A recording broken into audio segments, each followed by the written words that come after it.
Bien-aimés, bienvenue dans la vie abondante en action. De par cette chaîne, nous aurons des temps d'évangélisation, des partages pour exhorter, pour étudier la parole de Dieu, enseigner également conformément à la source de la vie abondante, l'auteur du salut éternel, qui est notre Seigneur Jésus-Christ. Nous aurons aussi des temps de prière, selon que le Saint-Esprit nous orientera par sa grâce, pour les personnes en détresse, les affligés, les malheureux, les couples, les familles, les peuples, les nations, etc. Je vous prie de bien vouloir vous disposer afin de participer pleinement à la vie abondante pour également en jouir convenablement. Bien-aimés, nous rendons grâce à Dieu dans sa fidélité. Nous sommes en train de progresser et notre partage de vie et vie en abondance aujourd'hui dans le cadre du partage d'études relatives au livre d'Ézéchiel, nous abordons le 42e chapitre. J'espère que vous en suivez et que ça vous permet de comprendre un peu plus le plan de Dieu pour l'humanité. Et sans plus tarder, j'aborde en fait la lecture du 42e chapitre. Je le lis.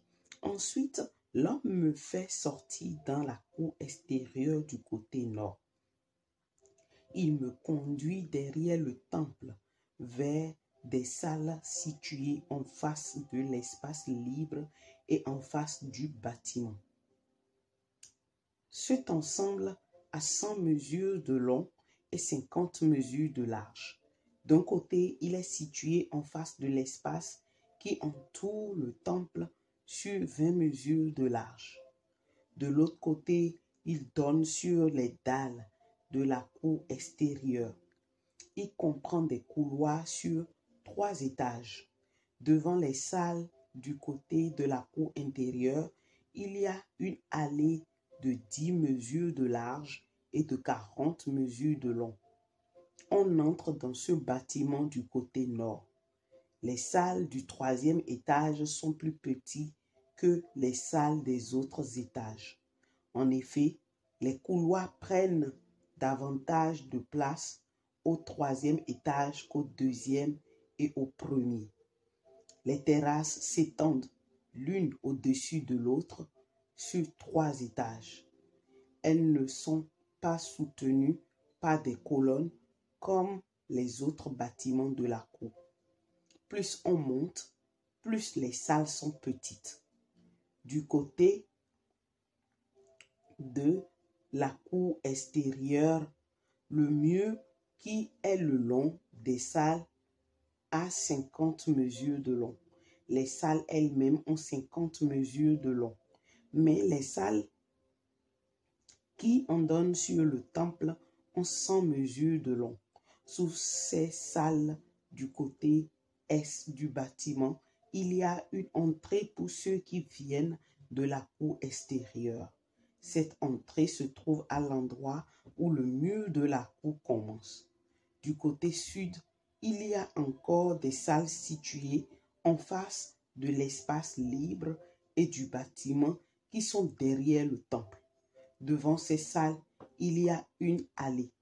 Elles sont aussi longues et aussi larges que les salles situées au nord.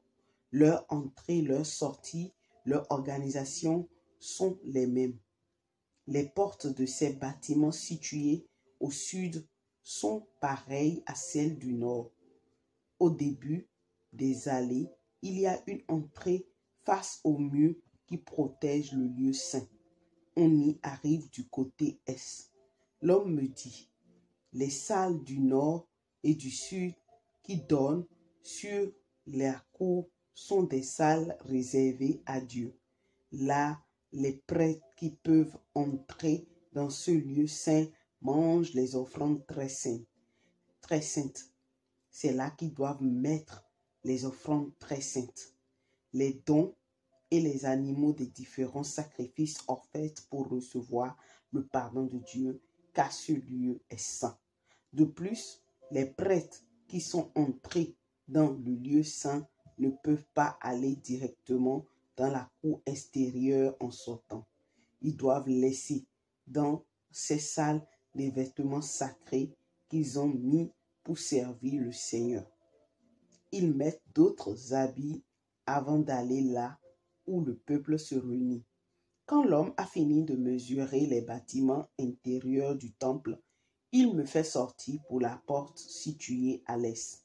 Alors, il se met à mesurer l'espace qui entoure le temple. Avec le roseau à mesurer, il trouve 500 mesures de long pour le côté est. Il mesure aussi les côtés nord, sud et ouest avec le roseau. Il trouve partout la même longueur, c'est-à-dire 500 mesures. Il mesure ainsi le mur qui entoure le temple sur ses 4 côtés. Le mur forme un carré de 500 mesures de côté. Il sert à séparer l'espace sacré et celui qui ne l'est pas. Amen.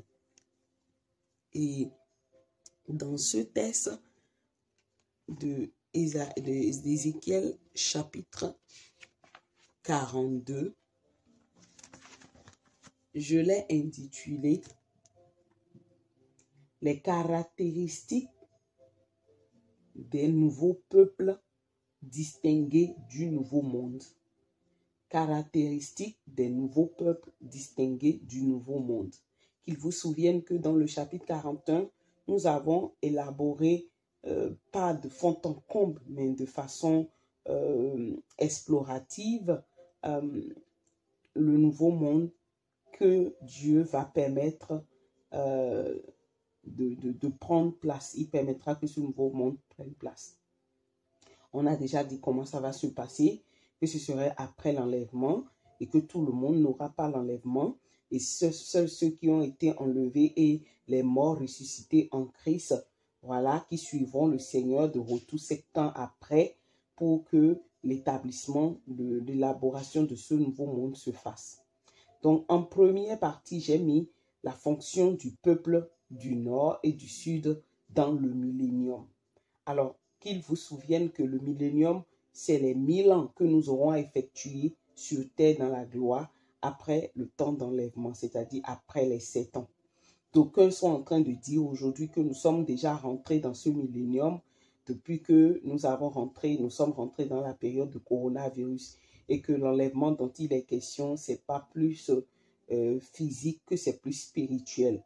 Alors bien aimé, moi je crois que ce serait quelque chose qu'on vivra dans le palpable. Je ne suis pas entièrement pour ce raisonnement-là.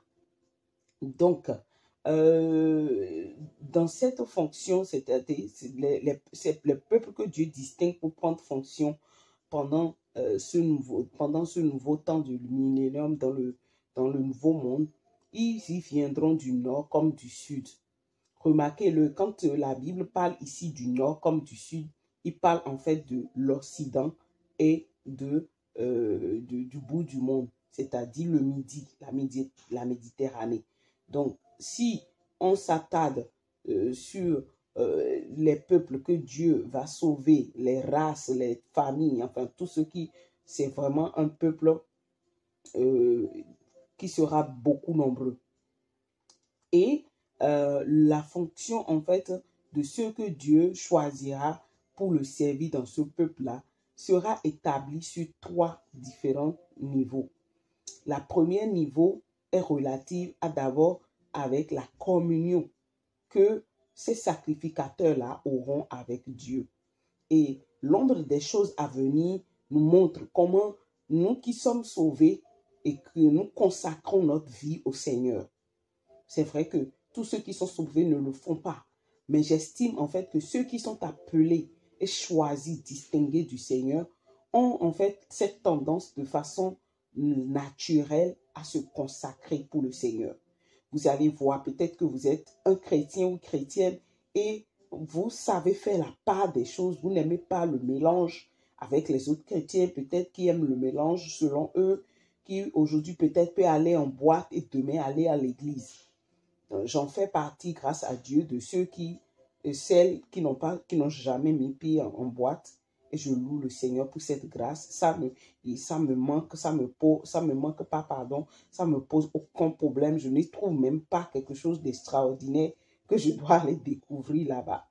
Donc, personnellement, moi, avec la grâce que Dieu m'a donnée, j'ai pour tendance plus de passer du temps dans l'adoration, de passer du temps à contempler le Seigneur, à penser à Dieu, à penser à ce royaume glorieux. Et d'ailleurs, en 2012, j'ai eu la grâce de vivre l'ouverture du ciel et j'ai vu la beauté du ciel. J'ai vu la gloire, la lueur du ciel. Et bien aimé, si vous ne le croyez pas, je peux vous rassurer que même ici, d'accord, sur terre, en plein midi, où le soleil est à son paroxysme, hein, nous sommes dans les ténèbres. Je vous dis, nous sommes dans les ténèbres. Parce que la lumière, la gloire, la lueur de cette gloire que j'ai vue, que Dieu m'a donné la grâce de vivre en 2012, je ne vais jamais l'oublier. Ça m'a vraiment encore plus poussé dans les bras du Seigneur.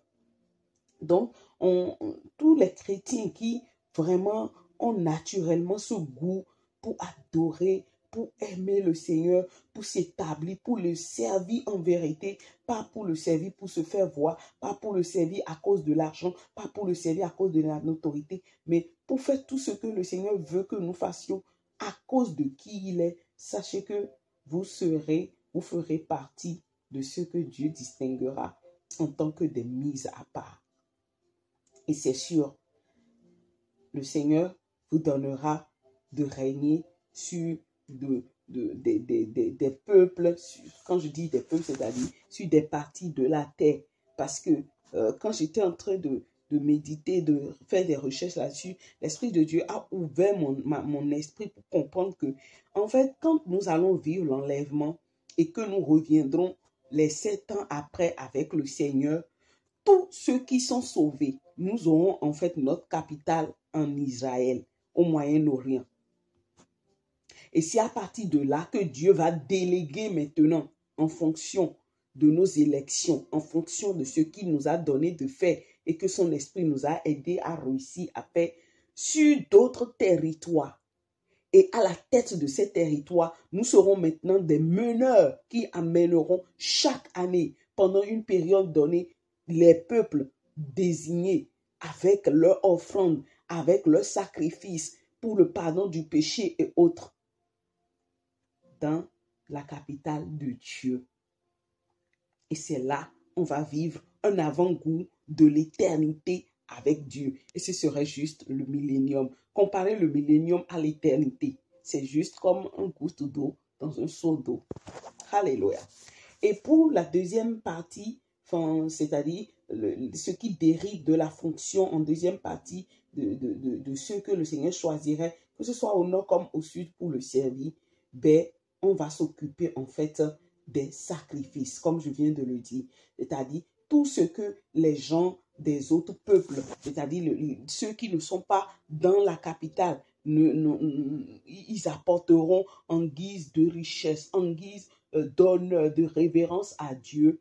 C'est nous, c'est-à-dire ce que le Seigneur va établir, d'accord, sur ce lieu, c'est-à-dire sur ce, comment dire, dans l'immeuble en question qui aura 3 niveaux, ce serait à nous de les gérer. Il nous reviendra de les gérer et on vivra de ça. Bien aimé, c'est pendant ce temps-là qu'on saura comment vraiment jouir, d'accord, de la bonté de Dieu. Rester à son service, le servir et jouir de son service. Ce n'est pas aujourd'hui ce qui se passe où d'aucuns mettent plein la vue des gens, pensant que ce n'est pas encore ce que Dieu approuve. Ce que Dieu approuve, on va le vivre. On va le vivre. Et bien sûr, il y aura des sacrifices d'animaux parce qu'on va retourner en fait dans ce qui se faisait dans l'Ancien Testament. Et c'est là où on va se rendre compte en fait de l'envergure de ce que le péché a ramené dans le monde. Et en troisième dérivé de cette fonction, ben, il y aura aussi un lieu mis à part pour comment dire, le fait que les sacrificateurs ne vont pas rester dans les mêmes vêtements qu'ils utilisent, c'est-à-dire qu'ils ne vont pas rester dans leurs vêtements sacerdotaux pour aller à la rencontre des peuples, je vais dire lambda, de ce temps à venir. Je vous explique. Dans la partie, en fait, dans le chapitre que nous avons lu, il est écrit quelque part à partir du verset 12, je le lis. Les portes de ces bâtiments situés au sud sont pareilles à celles du nord. Au début de la salle, il y a une entrée face au mur qui protège le lieu saint. On y arrive du côté est. L'homme me dit, les salles du nord et du sud qui donnent sur la cour sont des salles réservées à Dieu.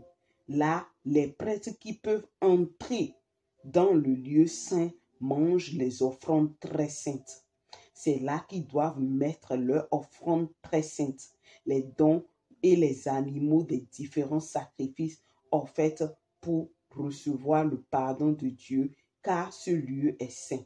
De plus, les prêtres qui sont entrés dans ce lieu saint ne peuvent pas aller directement dans la cour extérieure en sortant. Ils doivent laisser dans ces salles les vêtements sacrés qu'ils ont mis pour servir le Seigneur. Ils mettent d'autres habits avant d'aller là où le peuple se réunit. Amen. Amen. Et à cette partie, quand je lisais, je méditais là-dessus, l'Esprit de Dieu m'a ramené quelque chose qui a tilté dans mes pensées. Alors, si vous voulez, comme je l'ai dit, si vous avez écouté mon podcast où le Seigneur m'a donné la grâce de partager mon témoignage de foi. J'ai grandi dans une famille chrétienne très tôt. Les valeurs chrétiennes m'ont été inculquées. Et s'il y avait quelque chose qui m'a le plus impacté, c'est que ma maman et mon papa, ils nous avaient inculqué l'ordre d'avoir les habits que nous portons pour aller à l'église de dimanche qui sont mis à part. Mis à part de chez mis à part. Au point où, on les appelle les habits de l'église. Alléluia. Les habits de l'église. Et on ne les portait pas, c'est-à-dire dans les jours ouvrables, on ne les portait pas n'importe comment. Et ça m'a poursuivi quand je suis arrivée en Occident. Au point où la première église que j'ai, l'église qui m'a accueillie quand je suis arrivée en France dans ma ville estudiantine, ben, ils en ont été impactés. Parce que j'étais parmi quand même des Caucasiens qui venaient n'importe comment à l'église. Quand je dis ils venaient n'importe comment à l'église, ben, ils portaient n'importe quel habit. Et moi, j'étais choquée. Quand je regardais à l'alentour, on n'était pas beaucoup nombreux à être bien habillés. Il faut dire que les habits des tenues de dimanche étaient vraiment des tenues chics, des tenues classe, des tenues de gamme. Alléluia. Et je sais que si elle m'entend, maman Laurence Santana, elle m'a appelé un jour, me dit, et tu es toujours bien, toujours habillée, pimpante, toujours pimpante et élégante. Et ça me touchait. Et quand je recevais en fait cet encouragement, et ça me rappelait en fait mes valeurs que les parents m'ont inculquées. Et d'un jour à l'autre, elle a fini aussi par adopter cette belle valeur. Et j'ai vu la maman de la femme de mon pasteur qui, d'un jour à l'autre, elle a commencé par changer ses tenues. Ses enfants aussi, même son mari. Et waouh! Et j'ai dit, waouh, le Seigneur se sert de la petite Africaine comme un agent de changement. Ça m'a touché aujourd'hui, je peux le dire à haute intelligence. C'est vrai que peut-être eux, ils l'ont oublié, mais moi, je ne l'ai pas oublié. Ces compliments qu'ils me faisaient et comment vraiment ils en ont été impactés. Gloire à Dieu. Et pour revenir, dans le texte, je vois en fait comment Dieu tient pour sacré ce qui est à lui. Et bien aimé, il est hors de question vraiment de nous mélanger. Et quand Dieu nous met à part, c'est qu'il nous a mis à part. Vous voyez ici, il va jusqu'à dire que les habits dans lesquels les sacrificateurs ont fait sacerdoce là, ils ne vont pas le porter pour aller à la rencontre des gens du dehors. Et c'est là où on voit la préciosité, d'accord, de notre unité, c'est-à-dire de notre alliance avec Dieu. Il ne la néglige pas. Il est vraiment attentionné pour que ce qui doit rester sacré le demeure même dans les petits détails. À lui soit toute la gloire. Parce que ça, franchement, je me dis, si Dieu veut que nous mettions même à part les habits de service, qu'en est-il de notre personne? Nous qui servons le Seigneur, toi qui es chantre à l'église, toi qui balaies l'église, toi qui nettoies l'église, hein? Toi qui peut-être sers l'eau sur la chair pour le serviteur de Dieu, toi qui peut-être va dans sa maison faire un nettoyage, tu es appelé à être à part. Parce que tu sais Dieu, tu es sacré. Alléluia. Et le sacré n'a rien à voir avec le profane. J'aurais même pu intituler le thème, la distinction du sacré entre ce qui est ordinaire. Et si Dieu tient vraiment pour sacrer les habits, à plus forte raison, nous qu'il a rachetés, ceux qu'il a rachetés, nous lui sommes précieux. Et d'ailleurs, même avant de commencer ce partage aujourd'hui, dans mon temps personnel avec le Seigneur, quand l'Esprit de Dieu m'a poussé à adorer Dieu, aujourd'hui j'ai eu la grâce d'adorer Dieu pendant plus d'une heure. Rien que des chants de louange. Je finissais un autre venait. Je finissais un chant d'adoration, un autre venait. Poussé par l'Esprit. Et personnellement, j'aime ça. J'aime ça quand c'est l'Esprit qui me lead. Et après, qu'est-ce qu'il a fait? Il m'a conduit dans le psaume 65. Et en lisant le psaume 65, le verset qui a retenu mon attention et qui vraiment prouve que le Seigneur est dans cette barque, c'est lui qui m'a appelé, c'est lui qui m'a choisi pour de si humbles œuvres. C'est le verset 5 de psaume 65. Ça dit ceci. Il est heureux celui que Dieu choisit. Il peut habiter chez toi. Les richesses de ta maison, les choses saintes de ton temple feront notre bonheur. Alléluia. Et quand je lisais ça, waouh, quand j'étais en train de préparer notre partage et que je suis tombée là-dessus, j'étais très touchée. Je dis, waouh, tu as toujours pour tendance de me parler avant que je n'aille en fait dans le temps de partage. Et ça fait vraiment chaud au cœur. On voit que on n'est pas lambda. Peut-être le monde peut nous considérer comme lambda à cause de notre réalité. Peut-être parce que nous n'avons pas beaucoup de richesses. Nous vivons dans un petit lieu reclus. Nous n'avons pas tout ce que le monde appelle le bling-bling. Peut-être même le nécessaire. Mais aux yeux de Dieu, nous sommes précieux. Nous sommes précieux. Et dans les temps à venir, les yeux verront. Les yeux verront que les affligés, les malheureux, ceux qui sont abaissés, ceux qui sont appelés pour des nuls, les moins que rien, sont les chéris de Papa Dieu. Alléluia.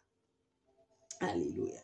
Et une autre référence m'a aussi interpellée. C'est en fait l'image de Moïse. La Bible dit que quand il allait à la rencontre de Dieu et qu'il revenait, ses semblables qui étaient ses frères, ils voyaient sa face briller au point où il était obligé de mettre le voile pour cacher cette beauté glorieuse. Et j'ai compris que oui, Dieu nous a tout donné pour prendre soin de notre corps, de notre peau. Mais mes frères et sœurs, notre corps et peau ne sera régénéré nulle part ailleurs qu'en présence de Dieu. Et en sa présence, nous n'aurons même pas utilisé de produits pour rides, ni pour dire que, oh, j'ai tel bouton ici. Rien que sa présence, quand ça passe, je peux la voir à l'instant comme une poussière d'or. Alléluia. Quand ça passe sur nous, la gloire de Dieu descend. Et tout ce qui n'est plus conforme à cette gloire cède la place à la beauté glorieuse de Dieu. Et quand on considère Moïse qui devait monter à la montagne à 120 ans quand Dieu l'a appelé pour rendre âme, et quand on réalise que pour monter une montagne, il faut la force. Les montagnes, pour les grimper, on ne les grimpe pas n'importe comment. Il faut être musclé, il faut être fort. Alors, je vous laisse un peu imaginer le corps glorieux que Moïse avait. alors qu'ils ne faisaient pas le sport, ils ne faisaient pas de fitness, ils n'avaient pas peut-être de masseur ou de masseuse, ils n'avaient pas des produits. Et rien qu'en servant le Seigneur et en le faisant de façon adéquate et en se tenant en présence de Dieu, la gloire de Dieu le régénérait. Et je veux dire à quelqu'un, peut-être que tu es déjà passé, tu as passé ton temps à acheter des produits pharmaceutiques, à utiliser même ce que la nature a mis à ta disposition, notamment les plantes, les huiles essentielles et autres, et que peut-être tes acnés ne sont pas partis, tes boutons ne sont pas partis. Je veux te dire, dis à Dieu, attire-moi à toi et établis-moi dans ta présence. Peut-être ne serait-ce pour 24 heures et tu vas voir. Parce que moi, personnellement, quand je fais même une demi-journée en présence de Dieu, quand je sors, je deviens en fait un objet à contempler. Enfin, quand ceux qui me connaissent me rencontrent, oh, waouh, je vois que tu brilles, je vois que tu as quelque chose de spécial. Et au fond de moi, je ris, je dis au fond de moi, il n'y a que la gloire de Dieu qui fait ma beauté. Donc, trouvez le temps de vous tenir en présence de Dieu et vous ne serez plus la même personne.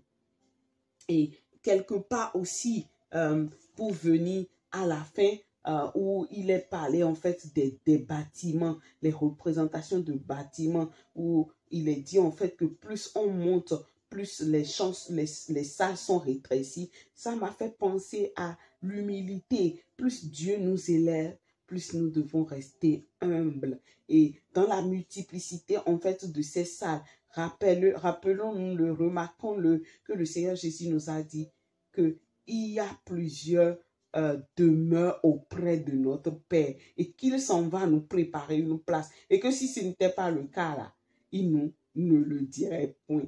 Donc, vraiment, il n'y a rien en fait dans ce livre d'Ézéchiel où nous n'avons pas en fait la capacité de les décoder si tant est que nous pouvons demeurer dans les paroles du Seigneur Jésus-Christ. Donc, comme je viens de le dire, nous n'avons encore rien vu, oh bien-aimé. Sachez que, oui, peut-être que tu es bon, peut-être que tu es gabonais et fin, peut-être que tu es camerounais de Yaoundé ou autre, peut-être que tu es français, tu m'écoutes de souche, peut-être breton et autres. Si tu es chrétien là, sache que après l'enlèvement là, tu ne retournes pas à ton ancienne origine. Non, non. Ta demeure principale, ton origine sera désormais Israël. Alléluia. Et c'est là où nous aurons notre QG. Quand nous irons visiter les peuples, on dira, mais ils viennent d'où? Les gens diront, ils viennent du quartier général de Papa Dieu. Je prie que toi et moi, nous soyons comptés vraiment parmi ces élus au nom de Jésus-Christ. Je n'irai pas plus loin. Je vais m'arrêter là. C'est vrai qu'il reste encore beaucoup d'autres textes que je peux mettre en référence, surtout parlant du territoire saint, c'est-à-dire Dieu au milieu de nous, sa gloire au milieu de nous, et où les chiffres de 50 sont mentionnés. J'avais déjà dit que ça fait part en fait de la grâce, où nous aurons tous une part égalité, mais de différentes beautés, de différentes gloires. Alléluia. Et Dieu habitera avec nous. Et ce millénium-là ne sera que l'ombre des choses à venir pour l'éternité dans la gloire avec Dieu le Père. Et ce sera bien sûr sur terre. Alléluia. Dieu va habiter parmi les hommes. Alléluia. Je m'arrête là et je prie, Père, dans le nom de Jésus-Christ. Oh, ce partage encourage à rester plus attaché à toi. Seigneur, à ne point mélanger le sacré de ce qui est ordinaire. Ça encourage à davantage se tenir dans la consécration pour toi. Et je prie pour mes frères et sœurs, ceux qui ont de la peine à le faire, ceux que tu as appelés, oh, à qui peut-être le mariage, oui, le couple, la vie de couple, la vie de tenir les enfants, leur ont volé beaucoup de choses. Je prie dans le nom de Jésus afin que tu les aides à trouver l'équilibre. Seigneur, en toi, Seigneur, pour se consacrer, pas que, mais aussi apprendre à leurs enfants ce que c'est que la consécration en vérité, dans le puissant nom de Jésus-Christ. Saint-Esprit de Dieu, pour ceux que l'ennemi est en train de séduire, en les sortant de la foi, pour les ramener, Seigneur, aux ancêtres, je prie dans le puissant nom de Jésus que tu les attires à toi. Peut-être que Dieu le permet pour pouvoir faire le tri. Alors je vais ainsi prier que ceux qui doivent aller aux ancêtres, qu'ils en aillent aux ancêtres, hein, comme la Bible dit, à César ce qui est à César et à Dieu ce qui est à Dieu, dans le nom puissant de Jésus. Mais ne permets point que ce qui est à toi, à Dieu, aille au César, et que ce qui est au César revienne à Dieu. Non, que ce qui doit rester à toi, Père Dieu, soit à toi dans le nom de Jésus, et que rien ni personne ne vienne à les dévaloriser. Merci de nous maintenir en toi. Merci de renouveler nos forces chaque jour pour nous établir en toi, pour t'adorer, pour faire ta volonté. Que toute la gloire te revienne, Père très saint. Au nom de Jésus-Christ, nous avons prié. Amen. Bien-aimés, je n'irai pas plus loin que ça. Recevez mes salutations. Recevez tout autant les salutations de notre Seigneur Jésus-Christ. On se dit à un autre temps de la vie en abondance. Demeurez pleinement bénis. Au revoir.